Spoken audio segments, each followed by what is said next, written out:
హైవేలపై ప్రయాణించాలంటే ఖచ్చితంగా టోల్ ఛార్జీలు చెల్లించాల్సిందే. ఇందుకోసం లైన్లో వెయిట్ చేయాల్సి ఉంటుంది. అయితే ఒకప్పుడు డబ్బులు చెల్లించే విధానం నుంచి నేడు ఫాస్ట్ ట్రాక్కి అప్గ్రేడ్ అయ్యాం.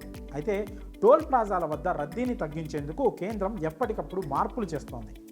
ఎప్పటి నుంచో కొత్త విధానాన్ని తీసుకొస్తామని ప్రకటిస్తొస్తున్న కేంద్ర రవాణా శాఖ తాజాగా దీన్ని నోటిఫై చేసింది. ఇంతకీ టోల్ పేమెంట్లో రాబోతున్న ఆ మార్పులేంటో ఇప్పుడు చూద్దాం. టోల్ గేట్ల వద్ద ప్రస్తుతం ఉన్న ఫాస్టాగ్ విధానంలో వాహనాన్ని కొన్ని సెకండ్ల పాటు ఆపి ఆ తర్వాత పేమెంట్ అయ్యాకే ముందుకు వెళ్ళాలి.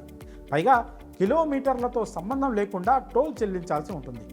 ఈ నేపథ్యంలో శాటిలైట్ ఆధారిత ఎలక్ట్రానిక్ టోల్ వసూలు దిశగా మరో ముందడుగు పడింది. ఈ మేరకు జాతీయ రహదారుల ఫీజు నిబంధనలు 2008 చట్టాన్ని సవరిస్తూ నోటిఫికేషన్ జారీ చేశారు. దీని ప్రకారం టోల్ ప్లాజాల వద్ద కొత్తగా గ్లోబల్ నావిగేషన్ శాటిలైట్ సిస్టమ్ ఆధారిత టోల్ విధానం అమల్లోకి రానుంది. ప్రస్తుతం అనుసరిస్తున్న FASTag automatic number plate recognition టెక్నాలజీకి అదనంగా ఈ కొత్త విధానం అమలు కానుంది.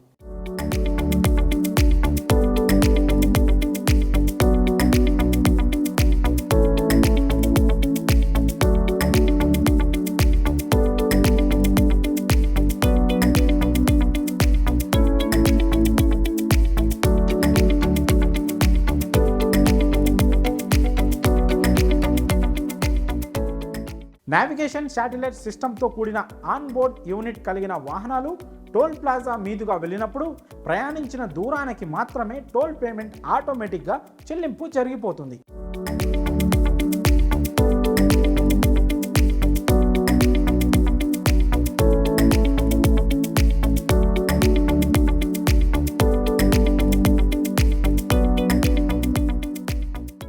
ఈ తరహా వాహనాలకు ప్రత్యేక లేన్లను అమర్చుతారు. నావిగేషన్ డివైస్ లేని వాహనాలకు సాధారణ టోల్ ఛార్జీలే వర్తిస్తాయి. దీంతో పాటు కొత్తగా 20 కిలోమీటర్ల వరకు జీరో టోల్ కారిడార్ను తీసుకొచ్చారు. అంటే జాతీయ రహదారిపై 20 కిలోమీటర్ల వరకు టోల్ చెల్లించాల్సిన పని లేదు. ఆపై ఎంత దూరం ప్రయాణిస్తే దూరానికి తగ్గట్లు టోల్ చెల్లించాల్సి ఉంటుంది. కొత్త విధానంలో వాహనంలో ఉండే డివైస్ ఎంత దూరం ప్రయాణించింది లెక్కిస్తుంది. దీంతో ప్రయాణించిన దూరానికి మాత్రమే టోల్ చెల్లించాల్సి ఉంటుంది. పైగా టోల్ ప్లాజాల వద్ద ఆగాల్సిన అవసరమూ ఉండదు. ముందుగా ప్రధాన జాతీయ రహదారులు, ఎక్స్ప్రెస్ వేలపై ఈ విధానాన్ని అమలు చేసి ఆ తరువాత దేశవ్యాప్తంగా తీసుకురానున్నట్లు తెలుస్తోంది.